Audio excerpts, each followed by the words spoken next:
পেতে হচ্ছে। কারণ কি?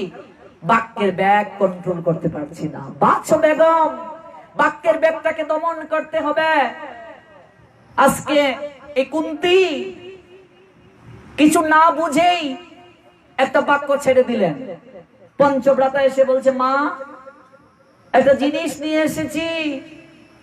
মা জানতে চাইলেন না জিনিসটা কি। 5 ভাই ভাগ করে নাও। আরে জিনিসটা কি সেটা জানবে না? আরেকটা মানুষের সবচেয়ে বড় সমস্যা, ধৈর্য নেই আমাদের মাঝে। কথাটা কি না শোনার আগেই কমেন্ট করে ফেলি আমরা। কি বলতে চাইছে না বুঝার আগেই আমরা কথা ছেড়ে দেই। কুন্তী জানতেই চাইলেন না কি নিয়ে আসলো। ভাবছেন তো একটা ফল কিংবা খাবারের কোনো জিনিস। 5 ভাই ভাগ করে নাও। দ্রৌপদীর জীবনে কি সমস্যা নেমে আসলো। সবাই জানি আমরা মহাভারতের ঘটনা। বাক্যের ব্যাগের জন্য। এই জন্য যুধিষ্ঠির মহারাজ বলছেন, মা যার শাসন করার অধিকার থাকে তার অজ্ঞান থাকার অধিকার থাকে না। জগতের বুকে যার শাসন করার অধিকার থাকে, আদেশ করার অধিকার থাকে, তার মূর্খ থাকার, অজ্ঞান থাকার অধিকার থাকে না। বাদশা বেগম, এই মুখ দ্বারা মানুষ সবচেয়ে বেশি পাপ করে। এই মুখ কেন দিয়েছেন ভগবান? জিহ্বা কেন দিয়েছেন? অম্বরীশ মহারাজ জানিয়ে দিলেন, এই মুখ দিয়েছেন ভগবানের কথা বলার জন্য। দিবস রজনী আবুল তাবুল পসাল পাড়িতে পারো, তাহার ভিতরে কখনো কি গোবিন্দ বলিতে নারো। এক জায়গায় বসলে গৃহের কথা, আন কথা, বাড়ির কথা, রাজনৈতিক আলাপ আলোচনা সবকিছু চলে, অথচ ভগবানের কথা বলতে, ভগবানের কথা শুনতে আমাদের মন তেমন কাঁদে না। সাধু সঙ্গে গেলে হরিকথা শ্রবণ যখন শুরু হয়, কখন শেষ হয় না, তাড়াতাড়ি চলে যাব। এই যে পিছুটা, মুখের সদ ব্যবহার করছি না, মুখ দ্বারা অতিরিক্ত পাপ করছি। তাই মৃত্যুর পরে মুখে আগুনটা দেয়া হয়, তার পিছনে অনেক কারণ আছে মুখে আগুন দেয়ার। কেন আমরা অন্ত্যেষ্টিক্রিয়া করি, কেন আমরা আগুনে পুড়াই, সে অনেক তত্ত্ব আছে। এটাকে বলে অন্ত্যেষ্টিক্রিয়া। অন্ত মানে কি? শেষ। ইষ্টি সংস্কৃত শব্দ। ইষ্টি শব্দের অর্থ হচ্ছে যজ্ঞ, শেষ যজ্ঞ। হিন্দুদের জন্ম থেকে মৃত্যু পর্যন্ত সমস্ত কিছু যজ্ঞের মাধ্যমে, নামকরণটা পর্যন্ত যজ্ঞের মাধ্যমে করা হয়। তাই মুখের মাঝে অগ্নি দেয়া হয়, সপ্ত প্রদক্ষিণ করে, আম্রপত্রে ঘৃতকে স্পর্শ করে একটা মন্ত্র বলা হয়। মন্ত্রের বাংলাটা হচ্ছে এইভাবে, জেনে না জেনে তিনি অনেক পাপ করেছেন, হে অগ্নি দেবতা আপনি তাকে দহন করুন, আপনি তার মার্জনা করে দিন। মন্ত্র আছে। সবচেয়ে যে ভুলটা আমরা করে থাকি, এখানে অনেকেই দাহ কার্যে যান, প্রসঙ্গে এসেছে একটু বলে নেই। দাহ কার্যে যারা যায়, মনুসংহিতা বলছে তারা অন্তিমের বন্ধু। তাদের যে কত কৃপা হয় এটা বলার অপেক্ষা রাখে না। তাই অবশ্যই এই শেষ কৃত্যে অংশগ্রহণ করার চেষ্টা করবেন সবাই। এর মতো পুণ্য আর হতে পারে না, এর মতো কৃপা আর কখনো হতে পারে না। মনুসংহিতা বললেন তারা শেষের বন্ধু, কিন্তু পুণ্য করতে গিয়ে, কৃপা লাভ করতে গিয়ে আমরা কত অপরাধ করছি একবার দেখুন। দাহ কার্যে কখনো লুঙ্গি পরে যাওয়া যাবে না, তাহলে আপনি অপরাধী হবেন, পাপ কার্য করবেন। এটা হচ্ছে একটা কথা। স্নান না করে কখনো দাহ কার্যে যাওয়া যাবে না। আর আমরা উল্টা করি, দাহ থেকে এসে স্নান করি। স্নান করে নতুন কাপড় পরে যেতে হবে। নতুন কাপড় না থাকলে অন্তত ধোয়া কাপড় পরে যেতে হবে। মৃত ব্যক্তিকে স্পর্শ করলে স্নান করবে, কিন্তু যখন প্রেম ধ্বনি দিয়ে যজ্ঞ শুরু হয়ে যায়, তখন যদি কেউ কাষ্ঠ দেয়, এটা যজ্ঞ হয়, মানে বিষ্ণুর প্রীতি সাধনের জন্য, সেই যজ্ঞে অংশগ্রহণ করলে স্নান করার প্রয়োজন নেই। আরেকটা কথা হচ্ছে, যজ্ঞ চলাকালীন সময়ে, অর্থাৎ অন্ত্যেষ্টিক্রিয়া চলাকালীন সময়ে কোন ধরনের, যারা অংশগ্রহণ করবে যজ্ঞে, তারা কোন ধরনের আহার গ্রহণ করতে পারবে না। যেমন আমরা মিষ্টি খাওয়াই, চিড়ামুড়ি খাওয়াই, এটাও একটা অপরাধ। এটা যজ্ঞ চলছে, কিছু খাওয়া যাবে না। বিড়ি, সিগারেট, তামাক জাতীয় কোনো কিছু যজ্ঞে অংশগ্রহণ করে আপনি খাবার খেতে পারবেন না। আপনি দাহ কার্য করছেন, বিড়িও টানছেন, মদও খাচ্ছেন, তাহলে ডান্ডার বাড়ি মিস পড়বে না। ভগবান শেষের দিনে আপনাকে শাস্তি দেবে। শ্মশান পবিত্রতম জায়গা, এই জায়গায় গিয়ে কখনো বিড়ি সিগারেট খাবেন না, এর মতো পাপ আর হতে পারে না। ধার্মিক মুসলমানেরা কখনো কি দেখেছেন কবরে গিয়ে কিংবা নামাজ পড়তে গিয়ে, কবর জিয়ারত করতে গিয়ে, কিংবা ওরা যখন জানাজা দেয় তখন কি তারা কখনো সিগারেট খায়, বিড়ি খায়? তারা নিজেদের পোশাক পরিধান করে যায়, মাথায় টুপি দেয়, তাদের যে নির্ধারিত পোশাক, স্নান করে আতর দিয়ে পবিত্র হয়ে তারা যায়। তাই আমাদের সংস্কার প্রয়োজন, শাস্ত্রের নিয়ম মেনে চলতে হবে। অন্ত্যেষ্টিক্রিয়া এবং তার তত্ত্ব, এই নিয়ে একটা গ্রন্থ আছে, এটা পড়লে সবকিছু আপনারা উপলব্ধি করতে পারবেন। তাই এতদিন যাবত যে ভুলগুলো করে এসেছেন এগুলো আর করবেন না। আরেকটা ভুল যেটা আমরাও ছোটবেলা করেছি, দাহ কার্য থেকে আসার পর স্নান করে আগুন জ্বালিয়ে লোহা দিয়ে শস্য দিয়ে যে হেদাহেদি শুরু হয়, এই হেদাহেদি থেকে বের হয়ে আসেন, এটা কোনো দরকার নেই, এটা কুসংস্কার। অগ্নি স্পর্শ করার অর্থ হচ্ছে আপনার দেহটা শুদ্ধ। এবার কি কেউ এসে আপনার ভিতরে ঢুকে গেছে হেদাহেদি করতে হবে? এগুলো সম্পূর্ণ ভুল, সম্পূর্ণ কুসংস্কার। এ থেকে বের হয়ে আসতে হবে। আরে দাহ কার্যটাই তো যজ্ঞ, আপনি সেখানে যাওয়া মানেই আপনি পুণ্যাত্মা, আপনি কৃপা লাভ করেছেন, আপনার কৃপা হয়ে যাবে। এই কার্যগুলো মেনে চলতে হবে আমাদের। তো বলেছিলাম যে প্রসঙ্গে মুখে আগুন দেয়া হয়, আগুনে পুরানো হয় দেহটা, তার কারণ পঞ্চ আত্মা রয়েছে, তন্মধ্যে একটা জীবাত্মা। জীবাত্মার কাজ হচ্ছে, ধর্ম হচ্ছে এক দেহ ছেড়ে আরেক দেহে স্থানান্তর। এই দেহের প্রতি মানুষের যতদিন আকর্ষণ থাকবে, এই সংসারের প্রতি মানুষের যতদিন আকর্ষণ থাকবে, ততদিন যাবত আমাকে আপনাকে জন্ম নিতে হবে। পুনরপি জননম, জন্ম নিতে হবে, পুনরপি মরণম, আবার মরতে হবে। যতদিন যাবত নিরুদ্ধ হবে না ততদিন জন্ম মৃত্যুর চক্রাকারে ঘুরতে হবে। তাই দেহটাকে পুড়িয়ে দেয়া হয়, জীবাত্মার প্রতি যেন আকর্ষণ না থাকে। অনেকে আমাদেরকে প্রশ্ন করে, গো তোমাদের তো দয়া মায়া কিছু নেই, তোমরা এইভাবে পুড়িয়ে দাও। আরে আত্মা দেহ থেকে চলে গেলে তো এই দেহটাকে তুমি মারলেও কিছু বলবে না, অনুভূতি নেই তার। বরং বিজ্ঞানসম্মত ভাবে দেহটাকে যদি পুড়িয়ে দেয়া হয় অনেক ভালো, তার মেডিকেল অনেক সুন্দর সুন্দর ব্যাখ্যা আছে, আমরা যাচ্ছি না সেদিকে। আবার সুযোগ পেলে আমরা এই বিষয়ে বিস্তারিত আলোচনা করব। যে সূত্র ধরে বিভিন্ন শাখা প্রশাখায় গমন করলাম, সেটা হচ্ছে শ্রীমদ ভগবত গীতার একটা শ্লোকের আঙ্গিকে, যে এই দেহটা এখানেই পড়ে থাকে, একটা কাপড়। আত্মা কি নিয়ে যায়? কর্মফলটা নিয়ে যায়, কর্মফল অনুযায়ী তার আবার জগতের বুকে স্থিতি হয়। আত্মাকে অস্ত্রের দ্বারা কাটা যায় না, আগুনে পুরানো যায় না, জলে ভেজানো যায় না, হাওয়াতে শুকানো যায় না। নয়নম ছিন্দন্তি শস্ত্রাণি নয়নম দহতি পাবক ন চয়নম ক্লেদন্তি আপ ন সুষৌতি মারুত অচ্ছেদ্য অয়ম অদাহ্য অয়ম অক্লেদ্য শুষ্যবচ নিত্য সর্বগত স্থান অচল অয়ম সনাতন। সায়েন্টিস্টরা এই আত্মার অস্তিত্বকে নিরূপণ করার জন্য অনেক চেষ্টা অতীতকাল থেকে করছে, এখনো অব্যাহত রাখছে, সফল হবে না। কারণ আত্মাকে কখনো স্পর্শ করা যাবে না, দেখা যাবে না, অস্ত্র দ্বারা কাটা যাবে না, আগুনে পুরানো যাবে না, জলে ভেজানো যাবে না। এটা জানলাম আমার পরিচয় কি। মানুষ হতে গেলে প্রথম যোগ্যতা, আমি কে? আমি আত্মা, আমি ভগবানের দাসানুদাস। আমি কোত্থেকে এলাম? এই যে বললাম, আমরা ভগবানের কাছে ছিলাম, করবে বিস্মৃতি হবার কারণে নিচে নেমে গেছি। 14টা ভুবন, এগুলো ব্যাখ্যা, এই জন্য তো 7 দিন ব্যাপী শুনলে শুনতে পারতাম। কত উপরে ছিলাম, কতটা আমাদের ডিমোশন হয়েছে, কত নিচে নেমেছি আমরা। পাপ করেছি বলেই তো এসেছি জগতে, নতুবা তো ওই জায়গাতেই থাকতাম। ঠিক আছে, কোথা থেকে এলাম, যাব কোথায়? মনে রাখবেন, মৃত্যুর পরে 12 দিন পর্যন্ত আত্মাটা আশেপাশে থাকে। গরুর পুরাণ বলছে 13তম দিনের দিন তাকে জমালয়ে নিয়ে যাওয়া হয়। এই জন্য অপ্রিয় হলেও সত্য, ব্রাহ্মণ ক্ষত্রিয় বৈশ্য শূদ্র প্রত্যেকেরই 10 দিনে অশৌচ যাবে, 11 দিনে শ্রাদ্ধ হবে প্রত্যেকের। ক্লাসিফিকেশন আমরা করেছি। ইনক্রাস হরিভক্তি বিলাস গ্রন্থ বলছেন 11তম দিনের দিন যদি একাদশী পড়ে, 12তম দিনের দিন শ্রাদ্ধ হবে। 13তম দিনের দিন নিয়ে যাবে তাকে জমালয়ে।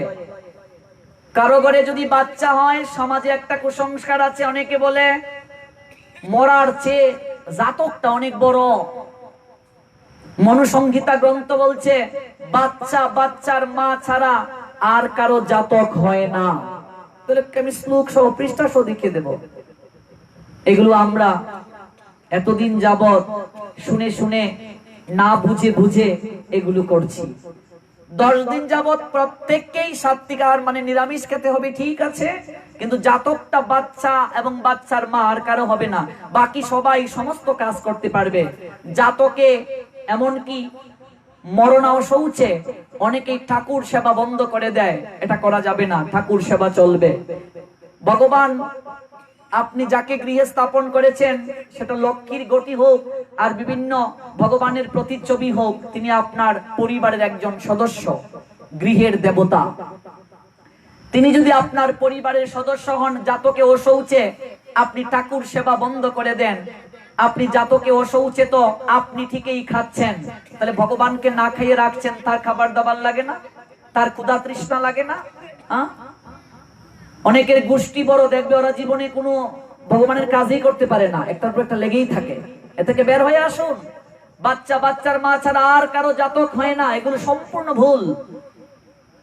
বাকি সমস্ত কার্য চলবে, ঠাকুর সেবা চলবে, জপ চলবে, একাদশী যদি জাতকে অশৌচে পড়ে চলবে। আমরা শুনে এসেছি এতদিন মরা বাড়িতে উলুধ্বনি হয় না, কীর্তন হয় না, অথচ শাস্ত্র বলছেন মৃত বাড়িতেই বেশি বেশি করে ভগবানের নাম করা উচিত। আপনি কেন নিরামিষ খান? আপনার বাবা মারা গেলে, আত্মীয় স্বজন মরলে, সেটা কি জানেন? যদি কেউ প্রশ্ন করে উত্তর দিতে হবে না। কেন আমি নিরামিষ খাবো? আমার বাবা যদি মারা যায়, আমার আত্মীয় স্বজন কেউ যদি মারা যায় 7 সিঁড়ির মাঝে, কেন এগুলো খাবো? ভালো করে বুঝে নিন কথাগুলো। কেন ধরা চিহ্ন নিতে হয়, কেন এগুলো করতে হয়, এগুলো জানি না, এখনো নিপীড়ন করছি। দেখবেন স্নান করে ভিজা কাপড়ে যদি জামাই মারা যায়, বউ দাঁড়িয়ে থাকে, ছেলে মেয়ে দাঁড়িয়ে থাকে, এগুলো সম্পূর্ণ ভুল। এবার যদি তার শরীরে রোগ হয় ঠান্ডায়, ধর্ম কি বুঝতে হবে? ধর্ম শুধু স্নানের মাঝে নয়, ধর্ম শুধু এই দুটি উত্তরীয়ের মাঝে, তিলকের মাঝে আর জপমালার মাঝে নিহিত নয়। ধর্ম একটা আধ্যাত্মিক রহস্য, একটা দর্শন। The rule of regulation, omnipotent maker Krishna, ভগবানের আইন যা ধারণ করাটাই ধর্ম। এবার ভাবুন কেন এগুলো করতে হয়। মনে করুন আপনার বাবা মারা গিয়েছেন, এবার আপনি এই 10 দিন ব্রহ্মচর্য ব্রত করবেন। ব্রহ্মচর্য ব্রত কি বুঝেন?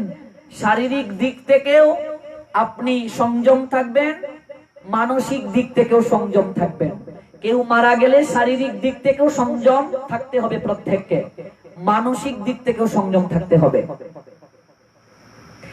এই যে 10টা দিন, যদিও আমরা 13 দিন করি, 15 দিন, এগুলো তো কোনো নেই, ভিত্তি নেই, 10 দিনই করা উচিত। ধীরে ধীরে সংস্কার হবে, সারা বিশ্বে প্লাবন চলছে, এগুলো নিয়ে সংস্কার হচ্ছে, এবং আমাদের যে সনাতন সংস্কার কমিটি এগুলোও করছে। ডাক্তার মহানামব্রত ব্রহ্মচারী এই যখন বাংলাদেশে এসেছিলেন, তিনি একেবারে চমৎকার ভাবে এই 10 দিনে করার জন্য আন্দোলন করেছিলেন, এবং ওনার বিভিন্ন গ্রন্থে এগুলো উল্লেখ আছে। যারা জগৎ বন্ধু সুন্দরের শিষ্য বা আমরা যারা ইস্কন গৌরীয় মঠের আছি, আমরাও 10 দিনে করি এবং সবাই করছে এগুলো। তাই আপনারা বের হয়ে আসুন এগুলো থেকে, শাস্ত্রের নিয়মে চলুন। 10 দিনে হবে। এবং এটা আমার বড় মামা মারা যাওয়ার পর আমি বারবার বলেছিলাম ফোন করে, আমার এই ঠাকুর মামা ওই আন্দোলনটা করে গিয়েছিলেন, কিন্তু আমরা সমাজ এখনো আমরা শাস্ত্র থেকে শিক্ষা নিতে পারছি না। কাজেই পরবর্তীতে এগুলো সিদ্ধান্ত নিন প্রত্যেকের মঙ্গলের জন্য। 10 দিনে অশৌচ যাবে, সবাই বসে সিদ্ধান্ত নেবেন, 11 দিনে শ্রাদ্ধ হবে, এটাই শাস্ত্রের সিদ্ধান্ত। বড় বড় পণ্ডিত যারা, তাদেরকে জিজ্ঞাসা করবেন, কোন কুলু পুরোহিতকে নয়। যারা অনেক শাস্ত্র জানেন, অনেক তত্ত্ব জানেন, বড় বড় পণ্ডিত যারা, অনেক শাস্ত্রজ্ঞ যারা, তাদেরকে জিজ্ঞেস করবেন, তারা এই সিদ্ধান্ত দেবে। আর যারা আমরা শুধু পঞ্জিকা নিয়ে বসে থাকি, তাদের ক্ষেত্রে হবে না, বড় বড় পণ্ডিতদেরকে জিজ্ঞেস করতে হবে, যারা শাস্ত্র জানেন, যারা শাস্ত্রকে বিচার করেন, যারা বিভিন্ন জায়গায় শাস্ত্রের আনুগত্যে বিধান দেন। এরকম জায়গায় তো আমরা ঘুরি সারা বাংলাদেশ এবং দেশের বাহিরে, তাদেরকে জিজ্ঞেস করতে হবে। শাস্ত্র আমাদেরকে স্পষ্ট বলে দিয়েছেন, মনে রাখতে হবে এই কথাগুলো সুন্দর করে এবং উপলব্ধিতে আনতে হবে, আচরণে আনতে হবে। কেউ মারা গেলে ব্রহ্মচর্য ব্রত করি আমরা। আমি ফলমূল খাচ্ছি, আমার বাবা যদি মারা যায়, কেন খাচ্ছি? ওই ব্যক্তির আত্মার শান্তি কামনার জন্য ফলমূল খাই। আর এই যে পুরুষোত্তম ব্রত শেষ হবে আগামীকাল, অনেকে অভিসন্ন খেয়েছে 1 মাস। মা বাপ মরলেই যে শুধু অভিসন্ন খেতে হয় তা নয়, এই যে কার্তিক মাস শুরু হবে, কার্তিক ব্রত নিয়ম মাস যেটাকে বলে, আপনি অবাক হবেন 1/3 ভক্তরা এই মাসে অভিসন্ন খায়, আমরাও খাই। বাপ মা মরলেই শুধু অভিসন্ন খেতে হয় তা নয়। অভিসন্ন খাওয়ার অর্থটা হচ্ছে our sense is most intoxicating and stimulant. এই ইন্দ্রিয়গুলো অত্যন্ত উত্তেজক। আপনি মাছ, মাংস, পেঁয়াজ, রসুন এগুলো যখন খাবেন, আপনার ইন্দ্রিয়গুলো উত্তেজিত হয়ে যায়। পেঁয়াজ রসুন যারা বেশি খায় দেখবেন তাদের রাগ বেশি হয়, ক্রোধ বেশি। অনিয়ন, গার্লিক, অনিয়ন মানে পেঁয়াজ, গার্লিক মানে রসুন, এগুলো অত্যন্ত উত্তেজিত খাবার। সাত্বিক আহার গ্রহণ করলে তোমার ইন্দ্রিয়গুলো নিয়ন্ত্রিত থাকে। এই জন্য অভিসন্ন খায়, ফলমূল খায়, ইন্দ্রিয়গুলো নিয়ন্ত্রিত থাকবে ভজনের উপযোগীর জন্য। যে মারা যাবে তার আত্মীয় স্বজনের কর্তব্য হচ্ছে ওই ব্যক্তির জন্য প্রতিদিন ভগবানের কাছে বেশি করে নাম জপ করা, গীতা পাঠ করা, হরিনাম সংকীর্তন করা, আরতি কীর্তন করে তার আত্মার শান্তি কামনায় প্রার্থনা করা। কারণ সেই আত্মাটা 12 দিন যাবত ঘরের আশেপাশে ঘুরবে, আর আমরা মরা বাড়িতে ঝুকার দেওয়া যায় না। তাহলে হবে কি, হবে কি, কি কল্যাণ হচ্ছে তোমার? ওই আত্মা যে ঘুরছে চারিদিকে, কেন ঘুরছে সে? তাকে কি কল্যাণ দিচ্ছ? সে কি শুনছে তোমার বাড়িতে? এই জন্যই তো সংসারে অকল্যাণ, অমঙ্গল। এবং এরপরে আরেকটা আছে সমাজের রীতি, মাছ পরশ, অর্থাৎ মাছ স্পর্শ না করলে হয় না। এটাও আমরাই তৈরি করেছি আমাদের নিজেদের খাবারের জন্য। এইগুলো বের হয়ে আসতে হবে। শ্রাদ্ধে যদি কেউ মাছ করে, হরিভক্তি বিলাস গ্রন্থ এবং আমাদের বিভিন্ন পুরাণ শাস্ত্র বলছে, কিংবা একাদশীতে যদি কেউ শ্রাদ্ধ করে, 4 কুলকে নরকে যেতে হয়। আমিষের শ্রাদ্ধে খেলে দেহের 33টা গুণ নষ্ট হয়ে যায়। মনে রাখবেন, এট ফার্স্ট শ্রী নষ্ট হয়ে যায়, দেহের লাবণ্যতা নষ্ট হয়ে যাবে। যদি মাছ মাংস শ্রাদ্ধে করা হয়, কলিযুগে 5টা জিনিস নিষেধ।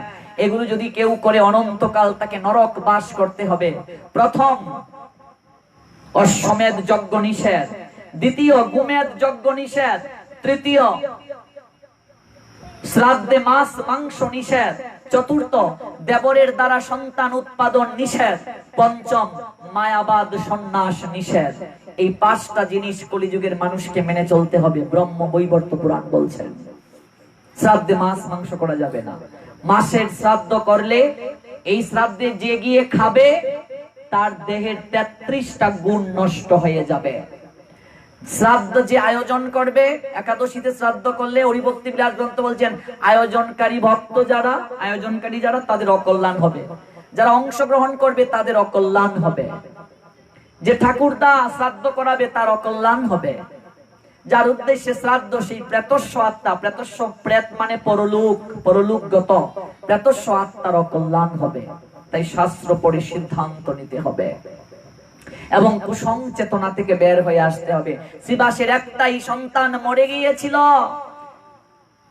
কিন্তু সেবা পূজা বন্ধ করেননি শ্রীবাস। সেই দিন গৃহেও দেবর এই চৈতন্য মহাপ্রভু পূজন করেছিলেন, অথচ আমরা ঠাকুর সেবা পূজা বন্ধ করে দেয়। গোবিন্দ ঘোষ মহাপ্রভুর পার্শ্বদ একটাই ছেলে গুরাচাঁদ মরেছিল, সেবা পূজা বন্ধ করে দিয়েছিলেন গোবিন্দ ঘোষ।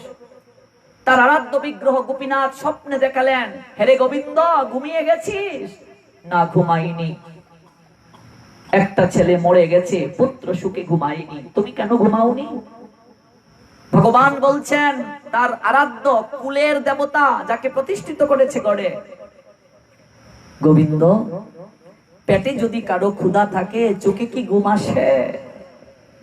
হেরে গোবিন্দ, তোকে একটা প্রশ্ন করি, কোন বাবা কিংবা মার যদি দুটা সন্তান থাকে, একটা সন্তান যদি মারা যায়, সেই মা বাবা কি আরেকটা সন্তানকে না খাইয়ে রাখে?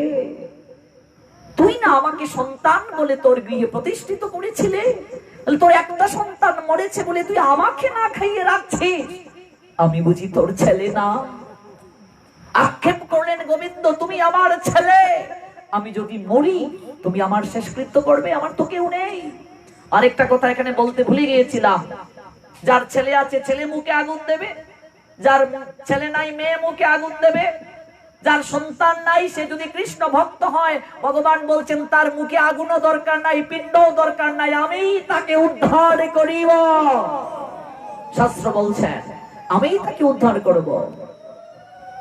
উলুধ্বনি হচ্ছে মঙ্গল ধ্বনি। মায়েরা এই জিহ্বা কেন দিয়েছেন? শাস্ত্র বলছে এই মঙ্গল ধ্বনি, উলুধ্বনি, হরিধ্বনি যতদূর পর্যন্ত যাবে ততদূর পর্যন্ত অমঙ্গল গ্রাস করতে পারবে না। সারা বাংলায় ঘুরে দেখতে পাই অনেক জায়গায় এখনকার মায়েরা উলুধ্বনি দিতে চিনে না, মেয়েরা পারে না। শাস্ত্র বলছে এই জিহ্বা পেয়েও যারা উলুধ্বনি করে না, পরবর্তী জন্মে তারা ব্যাঙ হয়ে জন্ম নেবে, ঘরের কোণে এদিক ওদিক ডাকবে। এই মঙ্গল ধ্বনির অধিকারটা কেবল মায়েদেরকে ভগবান দিয়েছে, কাজে এগুলো শিখাতে হবে নিজের মেয়েদেরকে, এবং উলুধ্বনি মঙ্গল ধ্বনি করতে হবে। এগুলো অনেক তত্ত্ব আছে, কয়বার উলুধ্বনি করতে হয়, শঙ্খধ্বনি কয়বার করতে হয়। 3 বারের বেশি শঙ্খধ্বনি করা যাবে না। 3 বার শঙ্খধ্বনি মানে 3 জনকে আমন্ত্রণ করা। 3 বারের বেশি শঙ্খধ্বনি করলে সঙ্গে সঙ্গে অসুরদেরকে আমন্ত্রণ করা হয়। এগুলো ব্যাখ্যা আছে, ঘন্টার ব্যাখ্যা আছে, এগুলো বিস্তারিত যদি কোনোদিন সুযোগ পাই বলার চেষ্টা করব। আমরা যখন প্রেমধ্বনি দেই, আমি দেখেছি আগে যখন হরিনাম করেছি অনেকে হাতটা তুলে নাই লজ্জায়। এই হাত তোলার অর্থ কি সেদিনও বলেছিলাম, ভগবানের কাছে আত্মসমর্পণ করা। আপনি হাতটা তুলতে যদি লজ্জাবোধ করেন, ভগবান কি করে আপনাকে কৃপা করবে? দ্রৌপদী এক হাতে ভগবানকে দেখেছিল কুরুক্ষেত্রের রাজসভাতে, তার সম্মানকে রক্ষার জন্য ভগবান তাকে কাপড় দেন নাই, কৃপা করেন নাই। রুক্মিণী বলেছিল, প্রভু তুমি যাকে সখী বলে ডাকো, তোমার সখ্য প্রেমের ভক্ত আজকে নিজের সম্মানকে রক্ষা করার জন্য তোমাকে ডাকছে, তুমি কেন তাকে কৃপা করছো না? ভগবান বলেছিলেন, আমি তো দ্রৌপদীকে কৃপা করতে চাই, সে তো কৃপা নিতে চায় না। কেউ যদি নিজের বলে কিছু রাখে, আমাকে কিছু দেয়, আমি তাকে কৃপা করি না। অনেকে হাত তুলে এইভাবে, অনেকে এইভাবে, অনেকে এইভাবে। এখনকার সন্তানদেরকে আমরা শিক্ষা দেইনি, প্রণামটা পর্যন্ত দিতে চিনে না, এইভাবে প্রণাম দেয়, এইভাবে প্রণাম দেয়। এটা প্রণাম অপরাধ। প্রণামেরও ক্লাসিফিকেশন আছে। বৈষ্ণবকে কিভাবে প্রণাম দিতে হয়, পিতামাতাকে কিভাবে প্রণাম দিতে হয়, গুরুদেবকে কিভাবে প্রণাম দিতে হয়, ভগবানকে কিভাবে প্রণাম দিতে হয়, দেব দেবীকে কিভাবে প্রণাম দিতে হয়, নতুবা প্রণাম অপরাধ হবে। কোন জায়গায় গেলে স্যারদেরকে নমস্কার স্যার, এটা কি? হ্যাঁ, এটা কোন ধরনের ভদ্রতা? এগুলো শিক্ষা দিতে হবে। এই 2 হাত জোর করা মানে কি? তোমার মাঝে আমার মাঝে যে ভগবান আত্মারূপে অবস্থান করছেন, সেই ভগবানের প্রতি প্রণত হওয়া। এবার তুমি এক হাতে এরকম কি শিক্ষা দিয়েছো সন্তানকে? প্রণাম কর, এভাবে প্রণাম মানে কি? তার মানে কি আমি শরণাগত হতে পেরেছি, সারেন্ডার করতে পারলাম না? বরং প্রণাম না দেয়া ভালো যদি দিতে না পারি, আর এইভাবে দিলে অপরাধ হবে। আমরা 2 টাকা 3 টাকা 5 টাকা ভগবানকে যখন মন্দিরে দক্ষিণা দেই, তখন দেখবেন এইভাবে এইভাবে এইভাবে টাকাটা নিয়েছে, এইভাবে প্রণাম করে তারপর দিচ্ছে, এটা অপরাধ। এগুলো শিখতে হবে এবং প্রকৃত বিষয়টা বুঝতে হবে। ভগবান বলছেন, কেউ যদি নিজের বলে কিছু রাখে, আমাকে কিছু দেয়, আমি তাকে কৃপা করি না। দ্রৌপদীর তো আমার প্রতি বিশ্বাসই নেই। তার যদি বিশ্বাস থাকতো, সে 2 হাত তুলে আমাকে ডাকতো। সে নিজেই তো এক হাতে নিজের বস্ত্রকে সামলাচ্ছে, আর এক হাতে আমাকে ডাকছে। যতক্ষণ পর্যন্ত মানুষ আমার প্রতি সম্পূর্ণরূপে শরণাগত না হয়, নির্ভর না হয়, ততক্ষণ পর্যন্ত আমি তাকে কৃপা করি না। এই যে এইভাবে যদি আপনি প্রেমধ্বনির সময়, মঙ্গল ধ্বনির সময় হাত তুলেন, তার মানে আপনি পূর্ণরূপে সারেন্ডার না। বুঝতে হবে কথাগুলো। যখন দ্রৌপদী দেখলেন তার পক্ষে আর শাড়িকে সামলানো সম্ভব নয়, তখনই তিনি 2 হাত তুলে ভগবানের কাছে সমর্পণ করে বলেছিলেন, কৃষ্ণায় বাসুদেবায় হরহি পরমাত্মনে প্রণত ক্লেশ নাশয় শ্রী গোবিন্দায় নমো নমো। ভগবান তখন অনন্ত আকারে বস্ত্রের মাঝে নিজেকে সৃষ্টি করে দ্রৌপদীর লজ্জাকে নিবারণ করেছিলেন। সেই ভগবান এই কলিযুগে গৌর হরি হয়ে আসলেন। দাপরে ভক্ত এক হাতে ভগবানকে ডেকেছিল, ভগবান তাকে কৃপা করেন নাই। আজকে সেই ভগবান আরো করুণার নিলয় হয়ে আসলেন। পঞ্চতত্ত্বের ছবিতে দেখবেন তিনজন হাত তুলে আছেন, মহাপ্রভু, নিত্যানন্দ প্রভু, গদাধর প্রভু। ভক্ত ভগবানের কাছে হাত তোলার আগে, সমর্পণ করার আগে কলির ভগবান গৌর হরি হাত তুলে ভক্তদেরকে ডাকছেন, আমন্ত্রণ করছেন, ওরে আমি ভগবান হয়ে তোদের কাছে হাত তুলে আত্মসমর্পণ করে বলছি রে, তোরা একবার শুধু মুখে হরি বল, জয় জয় শ্রী শ্রী রাধে শ্যাম। এটা হচ্ছে সমর্পণ। তাছাড়া বস্ত্র হরণ লীলাতেও আমরা দেখতে পাই সমর্পণ যখন পূর্ণরূপে ছিল না, ভগবান বস্ত্র দেননি। এগুলো অনেক তত্ত্ব আছে, অনেক ব্যাখ্যা আছে, এগুলো আমাদের উপলব্ধি করা প্রয়োজন। তো সূত্র ধরে আমরা গিয়েছিলাম, নমাম দুষ্কৃতি মুরা, মূর্খ ব্যক্তি ভগবানের চরণে শরণ নেয় না, মায়া অপরিত জ্ঞানা, আর নরাধম মানুষের মাঝে অধম যারা আমরা জানলাম। এই মনুষ্য জীবনের উদ্দেশ্য কি যারা জানে না, কোত্থেকে এলাম, আমার কর্তব্য কি, এগুলো যারা অনুসন্ধান করে না, খাচ্ছি দাচ্ছি বেশ আছি, জীবন তো একটাই, আনন্দ ফুর্তি করে চলে যাও, এই যে নরের মাঝে যারা অধম, তারা ভগবানের চরণে শরণ নেয় না। আরেকটা হচ্ছে মায়া অপরিত জ্ঞানা, যাদের জ্ঞান মায়ার দ্বারা অপরিত হয়ে গেছে, অর্থাৎ মায়ার দ্বারা অপরিত হওয়ার পর বলছে আমার সংসার, আমার পুত্র, আমার কন্যা, অথচ সংসারে কেউ কারো নয়। এই তিন প্রকার। আর চার প্রকার কি? অসুর প্রকৃতির যারা, দেখবেন মানুষের মাঝে সুর আছে, সুর মানে দেবতা, আর মানুষের মাঝে অসুর আছে, অর্থাৎ আসুরিক আচরণ যারা করে, অসুরের মতো যারা আচরণ করে, এই চার প্রকার ব্যক্তি কখনো ভগবত চরণে শরণ নেয় না, তারা ভগবানের কৃপা পেতে পারে না। কিন্তু আপনারা এই চার প্রকার ব্যক্তির ঊর্ধ্বে, এই জন্যই আপনারা ভগবানের কথা শ্রবণ করতে এসেছেন।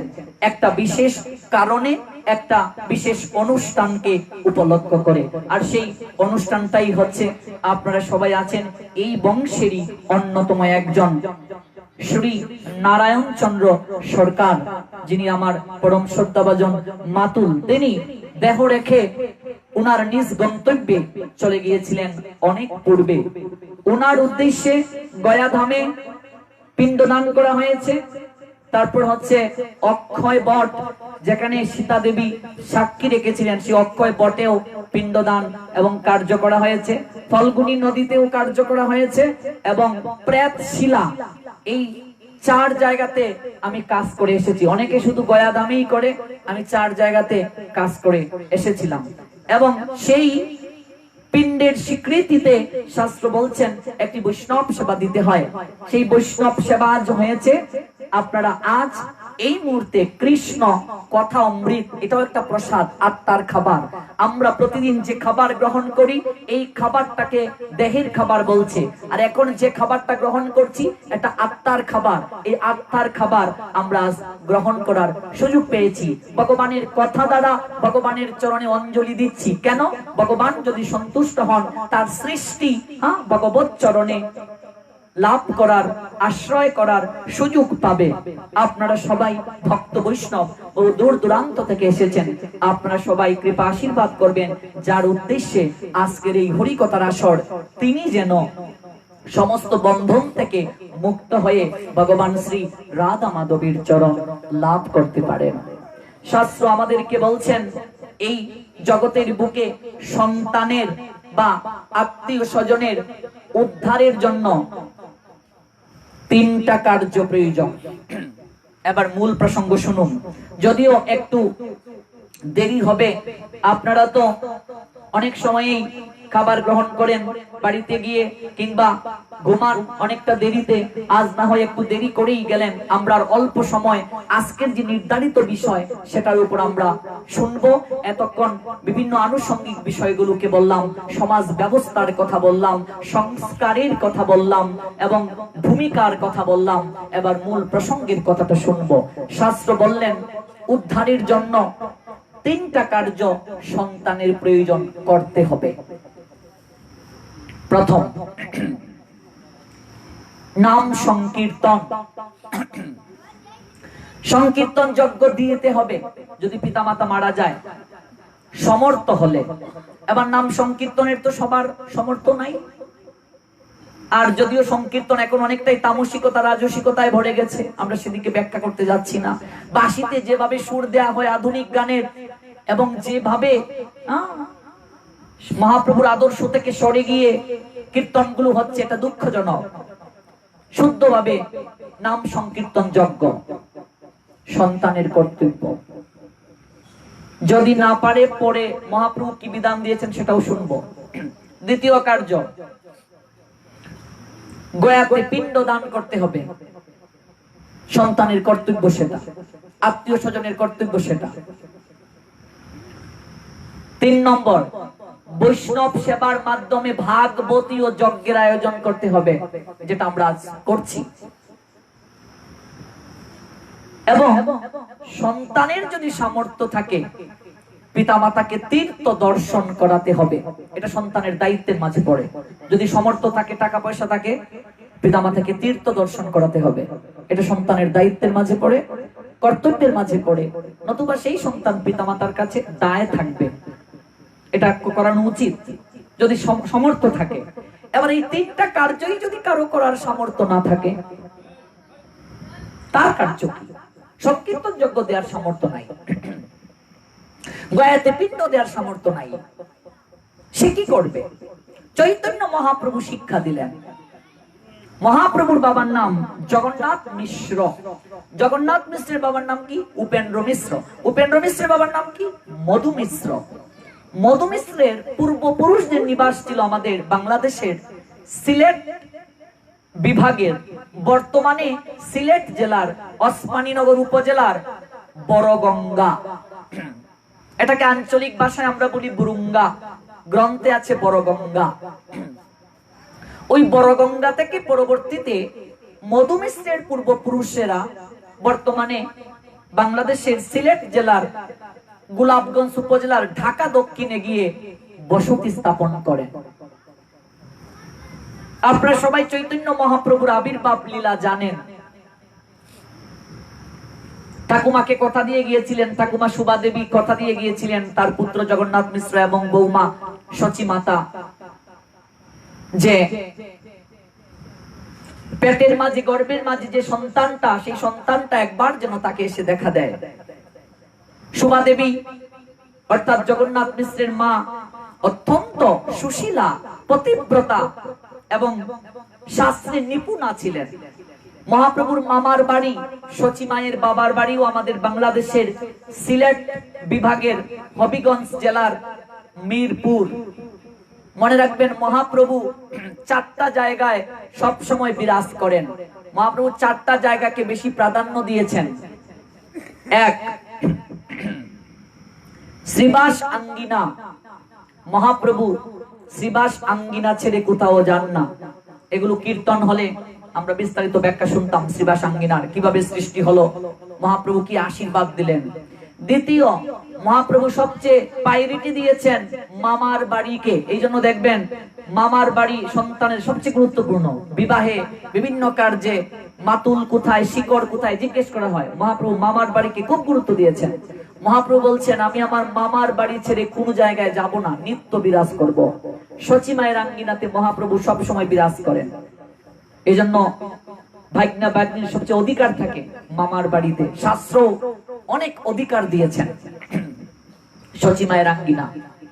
রাঘব পণ্ডিতের বাসভবন মহাপ্রভু সবচেয়ে বেশি থাকেন। বলছেন, আমি এই জায়গা ছেড়ে কোথাও যাব না। মহাপ্রভু তো সব জায়গাতেই থাকেন, কিন্তু বিশেষভাবে থাকেন, বিরাজ করেন। নিত্যানন্দ প্রভুর নর্তন, যারা নিতাই চাঁদের মতো নৃত্য করে কৃষ্ণ নামে, মহাপ্রভু তাদেরকে ছেড়ে কোথাও যান না। এই 4টা জায়গায় মহাপ্রভু সবসময় বিরাজ করেন। তো যখন চলে গেলেন চৈতন্য মহাপ্রভু, আমরা দেখতে পাই জগন্নাথ মিশ্র দেহ রাখার পর, এর আগে তো অবশ্যই তিনি পূর্ববঙ্গে এসেছিলেন, ঠাকুমাকে দেখা দিয়েছিলেন, তার ঠাকুরমা স্বপ্নেও দর্শন করেছিলেন যে সচী মায়ের গর্ভে যে সন্তানটি আসছে সাধারণ কেউ নয়, এবং কৃষ্ণ রূপটাও শোভা দেবীকে দর্শন দিয়েছিলেন মহাপ্রভু। আমার অনেক বিশাল লীলা, আমরা সেদিকে যাচ্ছি না, আমরা কেবল আজকে নির্ধারিত বিষয়টিকে সংক্ষেপে ব্যাখ্যা করছি। জগন্নাথ মিশ্র যখন দেহ রাখলেন, অর্থাৎ মহাপ্রভুর পিতা, মহাপ্রভু স্বয়ং ভগবান কলিযুগের মানুষকে আচরণ করে শিক্ষা দেওয়ার জন্য এই কার্যটা করলেন। আপনি আচরে প্রভু জীবের শেখায়, আপনি না আচরিলে জীবকে শেখানো না যায়। জগন্নাথ মিশ্র যখন দেহ রাখলেন, মহাপ্রভু তখন পিণ্ড দান করার জন্য, পিতার আত্মার শান্তি কামনার জন্য, তো জগন্নাথ মিশ্র ভগবানের যিনি পিতা, মহাপ্রভুর যিনি পিতা, তার আবার পিণ্ড দান কি? তার কি আবার পিণ্ড দানের প্রয়োজন আছে? সে তো এমনিতেই উদ্ধার হবে, আর তারা তো সাধারণ কেউ নয়, তারা এসেছেন লীলা করতে। তাহলে তার পিণ্ড কেন? চৈতন্য মহাপ্রভু পিণ্ড দিয়ে দেখাচ্ছেন, তিনি যদি না করেন, ভগবান যদি না করেন, ভক্তরা অনুসরণ করবে না। মায়ের কাছ থেকে আদেশ নিয়ে গয়াধামে গমন করলেন মহাপ্রভু। চৈতন্য ভাগবতে চমৎকার ভাবে ব্যাখ্যা আছে। গয়াধামে পিণ্ড দান করতে গিয়ে সেই জায়গাতে দর্শন করলেন মহাপ্রভু ঈশ্বর পুরীপাদকে, যিনি চৈতন্য লীলাতে মহাপ্রভুর গুরুদেব। ঈশ্বর পুরীপাদের গুরুদেব হচ্ছেন আবার মাধবেন্দ্র পুরীপাদ, যে মাধবেন্দ্র পুরীপাদের জন্মস্থান আমাদের বাংলাদেশের বর্তমানে সিলেট বিভাগের সুনামগঞ্জ জেলার তাহিরপুর উপজেলার উত্তর বরদল ইউনিয়নের ব্রাহ্মণগাঁও। যে মাধবেন্দ্র পুরীর জন্য স্বয়ং ভগবান বৃন্দাবনে গোপাল বেশে দুধের বাটি নিয়ে এসেছিলেন, যে মাধবেন্দ্র পুরীর জন্য গোপীনাথ ক্ষীর চুরি করে ক্ষীর চূড়া গোপীনাথ সেজেছিলেন, আমাদের বাংলাদেশের সুনামগঞ্জের ছেলের জন্য ভগবান ক্ষীর চুরি করে ক্ষীর চূড়া সেজেছিলেন। অনেকেই হয়তো আমরা সেই লীলাগুলো জানি না, সময় থাকলে ব্যাখ্যা করতাম। অপূর্ব লীলা এগুলো, একেবারে ভাব জগতের লীলা। যে মাধবেন্দ্র পুরীপাদের শিষ্য ঈশ্বর পুরীপাদ, যার জন্ম কোথায়? ভারতের হালি শহরে। ঈশ্বর পুরীপাদের নিকটে মহাপ্রভু লীলাতে দীক্ষা নিয়েছিলেন। সেই ঈশ্বর পুরীপাদকে প্রথম যখন মহাপ্রভু গয়াধামে তার পিতার উদ্দেশ্যে পিণ্ডদান করতে গিয়ে দর্শন করলেন, শাস্ত্র বলছেন, প্রভু বলে গয়া যাত্রা সফল আমার, যত কনে দেখিলাম চরণ তোমার। মহাপ্রভু ঈশ্বর পুরীপাদকে দর্শন করে বলছেন, আজকে আমার গয়াধামে আসা সার্থক হয়ে গেল। আপনার মতো বৈষ্ণবের চরণ দর্শন করে আমার জীবন সার্থক হয়ে গেল। মহাপ্রভু বলছেন, তীর্থে পিণ্ড দিলে নিস্তরে পিতৃগণ, যেই যারে পিণ্ড দেয় তরে সেই জন। তীর্থে যার নামে পিণ্ড দেবেন সেই ব্যক্তিটা কেবল উদ্ধার হবে। মহাপ্রভু সেই সকল ব্যক্তিদের জন্য বিধান দিচ্ছেন যাদের সামর্থ্য নাই গয়াতে পিণ্ড দিতে, তারা কি করবে? তীর্থে পিণ্ড দিলে নিস্তরে পিতৃগণ, যেই যারে পিণ্ড দেয় তরে সেই জন। তোমা দেখিলেই মাত্র কোটি পিতৃগণ, অনায়াসে সর্ববন্ধ পায় বিমোচন। অতএব তীর্থ নহে তোমারও সমান, তীর্থেরও পরম তুমি মঙ্গল বিধান। সংসার সমুদ্র হইতে উদ্ধার মুরে, এই আমি দেহ সমর পিলাম তোমারে। কৃষ্ণ পাদ পদ্মের অমৃত রসপান, আমারে করাও তুমি এই চাহিদান। কি চমৎকার ব্যাখ্যা করলে অনেক সময় লাগবে। মহাপ্রভু বলছেন, তীর্থে মানুষ যায় পিতৃপুরুষের উদ্দেশ্যে পিণ্ড দিতে, আত্মীয় স্বজনের উদ্দেশ্যে পিণ্ড দিতে, তাদেরকে উদ্ধার করতে। কিন্তু মহাপ্রভু বললেন, ওহে সংসারী জীব, সবার তো সামর্থ্য নেই। একজন যথার্থ বৈষ্ণব যিনি, আচরণশীল সাধু যিনি, মহাপ্রভু ঈশ্বর পুরীপাদকে বললেন, আপনার মতো একজন বৈষ্ণবকে আজ এই গয়া ধামে এসে আমি দর্শন করেছি, আমার গয়া আশা সার্থক হলো। তীর্থে পিণ্ড দিলে তো কেবল পিতৃপুরুষগণ উদ্ধার হয়। আর আপনাকে দর্শন করলে কোটি কোটি পিতৃপুরুষগণ অর্থাৎ একজন আচরণশীল শুদ্ধ বৈষ্ণবকে দর্শন করলে, তার সঙ্গ করলে কোটি কোটি পিতৃপুরুষগণ অনায়াসে সর্ববন্ধ থেকে বিমোচন হয়ে যায়। অতএব একজন ভক্ত বৈষ্ণবের নিকট তীর্থ গৌণ। মহাপ্রভু বলছেন যাদের সামর্থ্য নাই তারা যদি বৈষ্ণব সেবা দেয়, বৈষ্ণবকে, এবার তারও বিস্তারিত ব্যাখ্যা আছে, ক্লাসিফিকেশন আছে। উত্তম অধিকারী বৈষ্ণব, মধ্যম অধিকারী বৈষ্ণব, কনিষ্ঠ অধিকারী বৈষ্ণব। এই সমাজে কিছু লোক দেখা যায় মাছ খায়, আবার নিজেদেরকে আবার বৈষ্ণব বলে দাবি করে, সাধু বলে দাবি করে, বলে শ্রীরূপের মত। শ্রীরূপের কোনো মত আছে নাকি? কালাসন্দের কোনো মত আছে নাকি? এগুলো তো অপসম্প্রদায়। মহাপ্রভু 13টা অপসম্প্রদায়কে নিষেধ করে দিয়েছেন। তার মধ্যে একটা হচ্ছে ওরা নোংরামি করছে ধর্মের নামে। কেউ থাকলে এই পথে আমাকে মার্জনা করবেন, আমি শাস্ত্রের কথাটা বলছি, দুঃখ পেলে কিছু করার নেই। চৈতন্য মহাপ্রভু ওদেরকে অস্বীকার করেছেন। আরে বৈষ্ণব তো এত সহজ নয়। আমরা ভক্ত হওয়ার চেষ্টা করছি, বৈষ্ণব হওয়া তো কোটি জন্মে ভাগ্যের ফল। একজন বৈষ্ণব দেবতা আরো দুর্লভ, যেখানে চৈতন্য মহাপ্রভু পর্যন্ত জগৎজীবকে শিক্ষা দেওয়ার জন্য বললেন, বৈষ্ণব হইবার মনে ছিল বড় সাধ, তৃণাদপি শ্লোকেতে পড়ে গেলাম বাদ। আমার ভাগ্যে হলো না রে, সাধু গুরু বৈষ্ণবের কৃপা আমার ভাগ্যে হলো না রে। বৈষ্ণব হতে গেলে শাস্ত্র বলছেন শাব্দিক অর্থ গ্রহণ করতেই হবে, এটা তো সহজ কথা। এগুলো তো হচ্ছে প্রাথমিক বিষয়। মহাপ্রভুকে প্রশ্ন করেছেন বৈষ্ণব কে? কুলিয়া গ্রামে যখন মহাপ্রভু এসেছিলেন, মহাপ্রভু বলছেন বিষ্ণুর যে আরাধনা করে সেই বৈষ্ণব, অর্থাৎ কৃষ্ণ বা বিষ্ণু ভক্ত যারা তারা বৈষ্ণব। প্রভু গো, কথাটা তো বুঝলাম না, তাহলে কি সবাই বৈষ্ণব যারা কৃষ্ণকে বিষ্ণুকে আরাধনা করে? হ্যাঁ, সবাই। আবার জিজ্ঞেস করলেন প্রভু বৈষ্ণব কে? মহাপ্রভু বললেন একবার যে মুখে কৃষ্ণ নাম করে সে বৈষ্ণব। এটা কেমন কথা? কতবার মানুষ নাম নিচ্ছে, তারা কি সবাই বৈষ্ণব? ভগবানের একটা কথার অনেক ব্যাখ্যা আছে। একবার নাম মানে কি? একবার নাম নিলে যত পাপ হরে, জীবের কি সাধ্য আছে তত পাপে করে। আবার পরের শ্লোকটা হচ্ছে অপরাধ শূন্য হয়ে লবে কৃষ্ণ নাম। আমরা নামও নিচ্ছি, অপরাধও করছি, নাম নিচ্ছি, পাপও করছি। ডাক্তারের কাছে রোগী যাওয়ার পর বলছে তোমার তো একেবারে লিভার নষ্ট করে ফেলেছো মদ খেয়ে খেয়ে, মদ যদি বন্ধ না করো তোমার কোনো ঔষধে কাজ করবে না, নেশা ছাড়তে হবে, এবার তুমি মরে যাবে। যেবার বললো মরে যাবে, কষ্ট করে ছাড়লো। কিছুদিন যাওয়ার পর যখন ভালো হলো, আর ডাক্তার বলে দিয়েছিল তুমি ভালো ভালো খাবার খাবে, দুধ খাবে, সর খাবে, মাখন খাবে, ঘি খাবে। কয়েক মাস পরে যখন ডাক্তারের সঙ্গে দেখা করতে রুগী গেল, বলছে ডাক্তার সাহেব আমি আগের চেয়ে অনেকটা বিপদ মুক্ত। আচ্ছা ডাক্তার সাহেব আপনাকে একটা কথা বলি, আপনি তো বলছেন মদ ছেড়ে দিতে, আমি ছেড়ে দিয়েছি। আচ্ছা আমি যদি দুধের সঙ্গে 1 চামচ মদ মিশিয়ে খাই তাহলে কি কিছু হবে? ডাক্তার বলছেন দুধও খাবে মদও খাবে, তা তো হবে না।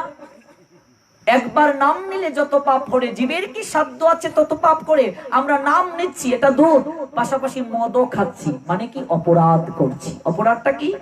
নাম অপরাধ রয়েছে 10টা, 10টা ব্যাখ্যা করলে 10 ঘন্টাতে শেষ হবে না। বৈষ্ণব অপরাধ রয়েছে 6টা, বৈষ্ণব অপরাধ 6টা বৈষ্ণব অপরাধ। তারপর হচ্ছে প্রণাম অপরাধ রয়েছে, তাল অপরাধ রয়েছে, সুর অপরাধ রয়েছে, লয় অপরাধ রয়েছে। কত অপরাধ, অপরাধেরই তো শেষ নেই। ধাম অপরাধ রয়েছে, তুমি ধামে গিয়ে কি আচরণ করবে, ভগবত কথার আসরে এসে আমরা বসবো কিভাবে, সেটাও অপরাধ আছে। ওই সব কিছু বাদ দিয়ে, সবকিছু থেকে মুক্ত হয়ে একবার যে নাম নিতে পারে সে বৈষ্ণব। এত সহজ। ও প্রভু কিছুই বুঝলাম না, বৈষ্ণব কে? প্রভু বললেন এই লাস্ট বললাম, আর বলবো না। যাকে দর্শন করলে মুখে আইসে কৃষ্ণ নাম, তাহারে জানিও তুমি বৈষ্ণব প্রধান। এবার কনক্লুশন দিয়ে দিলেন প্রধানকে, যাকে দর্শন করলে মুখে কৃষ্ণ নাম আসে, যার মুখে হরি কথা শুনলে হৃদয়ে পরিবর্তন হয়, হৃদয় আন্দোলিত হয় এবং হৃদয়ের মাঝে চেতনা জাগ্রত হয়। আমি এতটা দিন কি করলাম রে, আজও কৃষ্ণ ভজন হরি ভজন করতে পারলাম না, আমার হেলায় হেলায় জীবন চলে গেল। যার মুখের কথা শুনলে হৃদয়ের মাঝে চেতনা জাগ্রত হয়, হৃদয় আন্দোলিত হয়, বুঝতে হবে তিনি ভগবানের বিশেষ কৃপা পাত্র, তিনি বৈষ্ণব। আর বাকি যে আচরণগুলো, এগুলো তো হচ্ছে আবশ্যিক। নেশাজাতীয় দ্রব্য সেবন করতে পারবে না, ত্যাগী যে বৈষ্ণব সে স্ত্রী সঙ্গ করতে পারবে না। জানিয়ে দিলেন একজন উত্তম অধিকারী বৈষ্ণব যদি ভোজন করেন 1 কোটি ব্রাহ্মণ ভোজনের সমান ফল হয়। এবং একজন উত্তম অধিকারী বৈষ্ণবের সাহচর্য খুব সহজেই কৃষ্ণ প্রেম ভক্তি আমাদেরকে লাভ করিয়ে দিতে পারে। হরিদাস ঠাকুর এরকম একজন উত্তম অধিকারী বৈষ্ণব, যিনি ছোট্টবেলা, রঘুনাথ খুবই ছোট ছিলেন, রঘুনাথ দাস গোস্বামী ষড় গোস্বামী পাদের একজন, উনাকে কেবল দৃষ্টির মাধ্যমে কৃপা করে হৃদয় মাঝে ভক্তি জাগিয়ে দিয়েছিলেন। এই লীলাগুলো খুবই আনন্দদায়ক, শিক্ষণীয়। আজ চৈতন্য মহাপ্রভু ঈশ্বর পরিপাতকে দর্শন করে জগৎকে শিক্ষা দিলেন, যাদের গয়াতে পিণ্ড দান করার সামর্থ্য নেই, তারা যদি একজন আচরণশীল সাধু ভক্ত বৈষ্ণবের সেবা করায় এবং অপ্রাকৃত কথামৃতে সবাইকে অবগাহিত করায়, যার উদ্দেশ্যে এই অপ্রাকৃত কথার আসর বসানো হবে এবং যার উদ্দেশ্যে আয়োজন করা হবে, তিনি অবশ্যই পরা শান্তি পরা গতি লাভ করবেন। এটা কলিযুগের অন্যতম একটা কর্তব্য, দায়িত্ব আমাদের প্রত্যেকের, যেটা আমরা করছি। এই জন্য গৌর হরি বৈষ্ণবকে অনেক ঊর্ধ্বে ঠাঁই দিয়েছেন, অনেক উপরের আসনে বসিয়েছেন। আর একজন সাধু কিংবা ভক্ত কিংবা বৈষ্ণবে সেবার মাধ্যমে আমার অভীষ্ট সাধন সিদ্ধি হতে পারে। আমরা যে মাসে এই বৈষ্ণব সেবাটির আয়োজন করতে সমর্থ হয়েছি, সেটা পুরুষোত্তম মাস, অত্যন্ত গুরুত্বপূর্ণ সেই মাস। 3 বছর পর পর এই মাস আসে, আগামী 3 বছর পর আবার আসবে এই পুরুষোত্তম ব্রত। যারা পালন করছেন এই পুরুষোত্তম ব্রতে আপনি একবার সাধু সঙ্গ করছেন, যদি 3 ঘন্টাও শ্রবণ করে থাকেন, একবার সাধু সঙ্গ মানে অন্যান্য বছরের বা অন্যান্য সময়ের 1000 সাধু সঙ্গ করার সমান ফল হবে। অর্থাৎ আপনি যা করবেন পুরুষোত্তম ব্রতে 1000 গুণ বেশি। কালকেই পুরুষোত্তম মাস শেষ, এর পরের দিন থেকে কার্তিক ব্রত শুরু হবে, নিয়ম মাস। যদিও পূর্ণিমা থেকে কিংবা কেউ একাদশী থেকে নিয়ে থাকেন, কিন্তু কার্তিক ব্রত পহেলা কার্তিক থেকে। আপনাদের সবার নিকটে অনুরোধ, আপনারা অন্তত এই কার্তিক মাসটা, নিয়ম মাসটা পালন করবেন, 1 মাস পালন করুন। এই কার্তিক মাসে, পুরুষোত্তম মাসে অক্ষয় তৃতীয়া তিথিতে এবং একাদশী তিথিতে পাপ কার্য করলে কোনো ক্ষমা নেই, প্রায়শ্চিত্তের বিধান নেই। তাই এই মাসগুলোতে, অর্থাৎ কার্তিক মাসে আপনারা সবাই ভোরবেলা স্নান করবেন, মঙ্গলা আরতিতে একটু অংশগ্রহণ করবেন এবং একটু সাত্বিক আহার গ্রহণ করবেন, অর্থাৎ প্রসাদ গ্রহণ করবেন এবং সবাই বেশি করে হরি নাম করবেন, অর্থাৎ হরে কৃষ্ণ মহামন্ত্র জপ করবেন। আজ আমরা সন্ধ্যায় যে প্রদীপটা প্রজ্বলন করলাম, এবারে সন্ধ্যায় আপনারা সবাই প্রদীপ প্রজ্বলন করবেন, অবশ্যই আপনাদের মঙ্গল হবে, তাতে কোনো সন্দেহ নেই। বৈষ্ণবের কৃপার ছোট্ট একটা উদাহরণ, চৈতন্য মহাপ্রভু কিভাবে কৃপা করেছিলেন বা বৈষ্ণবকে কতটা ঊর্ধ্বে ঠাঁই দিয়েছেন। নরোত্তম দাস ঠাকুর বললেন, দেখুন, গোবিন্দ বলেন মম বৈষ্ণব পরাণ, বৈষ্ণব হৃদয়ে সদা মুই করি বিশ্রাম। ভগবান বলছেন বৈষ্ণব আমার প্রাণ, আমি বৈষ্ণবের হৃদয়ে সদা বিশ্রাম করে থাকি। ভগবানের প্রাণ হচ্ছেন বৈষ্ণব। একজন মানুষের জীবনের চাওয়াটা কি, হরিদাস ঠাকুর জগৎজীবকে শিক্ষা দিয়ে বুঝিয়ে গেলেন। হরিদাস ঠাকুর ছিলেন পূর্বলীলায় ব্রহ্মা, আমরা সেই দিকে যাচ্ছি না, অনেক ইতিহাস। একটা অপরাধের কারণে তিনি যবন কুলে আবির্ভূত হয়েছিলেন এই হরিদাস ঠাকুর আবির্ভূত হলেন বর্তমানে বাংলাদেশের খুলনা বিভাগের সাতক্ষীরা জেলার কলারোয়া উপজেলার কেরাগাছি। আমার এক রাত্রি সেই জায়গা থেকে হরিনাম করার সুযোগ হয়েছিল, তার জন্মস্থান। এবং তিনি 3 লক্ষ হরিনাম জপ করেছিলেন। বর্তমানে বাংলাদেশের যশোর জেলার সারসা উপজেলার পাটবাড়ি, এখানেও আমার একদিন এক রাত্রি থেকে হরি নাম করার সৌভাগ্য হয়েছিল এবং অনেকবার যাওয়ার সৌভাগ্য হয়েছিল। সেই হরিদাস ঠাকুরকে মহাপ্রভু কতটা ভালোবাসতেন। এখানে হরিদাস মানে সমগ্র বৈষ্ণবের প্রতিনিধি, শিক্ষা দিলেন বৈষ্ণবকে কতটা ভালোবাসেন, প্রতিটা মানুষকে ভক্ত হওয়ার জন্য জগতে আসা, বৈষ্ণব হওয়ার জন্য জগতে আসা। হরিদাস ঠাকুর যবন কুলে জন্ম নেওয়ার পরও ভগবান তাকে ঊর্ধ্ব গতি দিলেন, অর্থাৎ বৈষ্ণবের কোনো জাত নেই, জাতিভেদ নেই। মনে রাখতে হবে, যেই ভজে সেই বড়, অভক্তহীনচার, কৃষ্ণ ভজনে নাই জাতি কুলাদি বিচার। মহাপ্রভু সবাইকে একই অনুরাগের পতাকা তলে নিয়ে আসলেন। সেই হরিদাস ঠাকুরের ইচ্ছাকে পূরণ করার জন্য ভগবান কি করলেন, অর্থাৎ হরিদাস ঠাকুর আমাদের প্রত্যেকের জীবনের ইচ্ছাটার কথা মহাপ্রভুকে জানিয়েছিলেন। মহাপ্রভু গোবিন্দ দাসকে দিয়ে প্রতিদিন হরিদাস ঠাকুরের নিকটে প্রসাদ পাঠাতেন। একদিন গোবিন্দ যখন প্রসাদ নিয়ে গেল, হরিদাস ঠাকুর তখন বৃদ্ধ হয়েছেন, মহাপ্রভু থেকে অনেক বয়সে বড় হরিদাস, সংখ্যা সংকীর্তন করছেন, 3 লক্ষ হরিনাম জপ করতেন তিনি। প্রসাদ যখন নিয়ে গেলেন, হরিনাম শেষ না করে কারো সঙ্গে কথা বলতেন না, কিন্তু প্রসাদ নিয়ে এসেছেন, আজ প্রসাদ যদি গ্রহণ না করেন প্রসাদের অমর্যাদা হবে, তাই এক রঞ্চু গ্রহণ করলেন। এর পরদিন থেকে তার আর সংখ্যা কীর্তন পূর্ণ হয় না। এই যে আমরা সংখ্যা নাম করি। মহাপ্রভু যখন পরদিন আসলেন হরিদাসকে দেখতে, এই লীলাটা হয়েছিল পুরীতে, উড়িষ্যা রাজ্যে, আমি গিয়েছি সেখানে। মহাপ্রভু এসে হরিদাসকে বলছেন, হরিদাস কেমন আছো? প্রভু শরীরটা ভালোই আছে, মনটা ভালো নেই। কেন হরিদাস? আজ থেকে আমি আর সংখ্যা কীর্তন পূর্ণ করতে পারি না। হরিদাস তুমি তো নাম করতে করতে সিদ্ধ হয়ে গেছ, 3 লক্ষ হরিনাম তুমি প্রতিদিন করেছ, এবার একটু কমিয়ে নাও, আর করতে হবে না। ভগবান বলছেন চিন্তা করুন। হরিদাস বলছেন, প্রভু মাত্র 3 লক্ষ নাম করি। 3 লক্ষ নামকে মাত্র বলছেন, আমরা তো 16 মালা নিলেও ঠিক মতো করতে পারি না, 8 মালা করি না, 4 মালা করি না, অনেকেই জপমালা এখনো নেননি, নামেই নেন না, বলেন আর একটু বয়স হোক তারপর নেব। সময়ে গেলে সাধন হবে না, দেহ থাকিতে সবল, হরে কৃষ্ণ বল, অঙ্গ অবশৈলে লইতে পারবে না।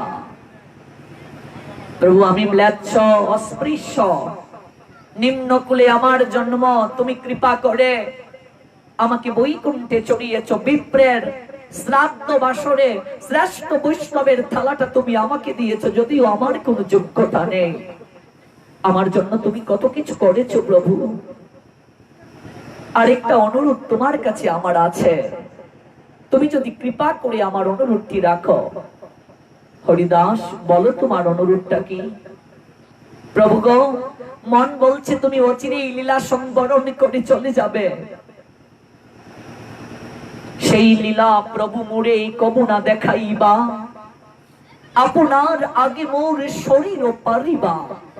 প্রভু তোমার আপন ভুবনে আমি ছাড়া তোমার কোটি কোটি ভক্ত আছে, আমার আপন ভুবনে তুমি ছাড়া আমার আর কেউ নেই। কৃষ্ণ ভক্ত যে, সাধু যে, বৈষ্ণব যে, জগতের বুকে তার অবলম্বন কেবল ভগবান। আমরা ভগবানকে তো আমরা মাধ্যম মনে করি না, রক্ষাকর্তা মনে করি না। ভগবানের প্রতি যারা ডিপেন্ড করে তাদের জগতে কিচ্ছুটির অভাব হয় না। ভগবানকে যে ভালোবাসে তাকে ভালোবাসার লোকের অভাব হয় না। ভগবান বলছেন অনন্য চিন্তয়ন্ত মাম যে জনা পর্যুপাসতে তেষাম নিত্যা অভিযুক্তা নাম যুগস্কেমম বহাম্যহম। এই একটা শ্লোকের উপর আমি বিশ্বাস রেখেছিলাম। ভগবান এই শ্লোকটা বলছেন, খুবই প্রিয় আমার এই শ্লোকটা। ভগবান বলছেন কেউ যদি অনন্য চিত্তে পরিপূর্ণ ভক্তি সহকারে আমাকে ডাকে, আমার আরাধনা করে, এই জগতের বুকে তোমার যা আছে ভগবান বলছেন আমি তা নিজে সংরক্ষণ করে রাখি, দেখে শুনে রাখি। যা নাই তোমার আমি নিজে বহন করে তোমার কাছে দিয়ে যাই। কোনো না কোনো মাধ্যমে তোমার সব ব্যবস্থা করে দেই। অর্থ, বিত্ত, বৈভব, সম্মান, প্রতিপত্তি কিচ্ছুটির তোমার অভাব হবে না যদি অনন্য ভক্তি সহকারে তুমি আমার আরাধনা করো। আর কৃষ্ণ ভক্ত অর্থ, বিত্ত, বৈভব কিচ্ছুটি চায় না, সে কেবল চায় কৃষ্ণের চরণ। অন্তিমে যেন কৃষ্ণ ভক্তি সে লাভ করতে পারে, আর কিচ্ছুটি চায় না। প্রভু গো, তোমার আপন ভুবনে আমি ছাড়া কোটি কোটি ভক্ত আছে যারা তোমাকে প্রাণ সম ভালোবাসে। আমি তো ম্লেচ্ছ, আমি তো কাঙ্গাল, আমি তো পতিত। শুনেছি তুমি পতিত পাবন দয়াল শ্রী হরি। শুনেছি তুমি কাঙ্গালের ঠাকুর, তুমি কাঙ্গাল ছেড়ে কৃপা করো। আমার আপন ভুবনে তুমি ছাড়া তো আমার আর কেউ নেই। ও প্রভু, আজ আমার আগে যদি তুমি জগৎ থেকে চলে যাও, আমি মরলে আমার দেহটা পর্যন্ত আমি নিম্ন জাতের বলে স্পর্শও করবে না। আমার কি গতি হবে? আমার এই দুটি নয়ন দ্বারা তোমার চলে যাওয়ার দৃশ্য আমি দেখতে পারবো না।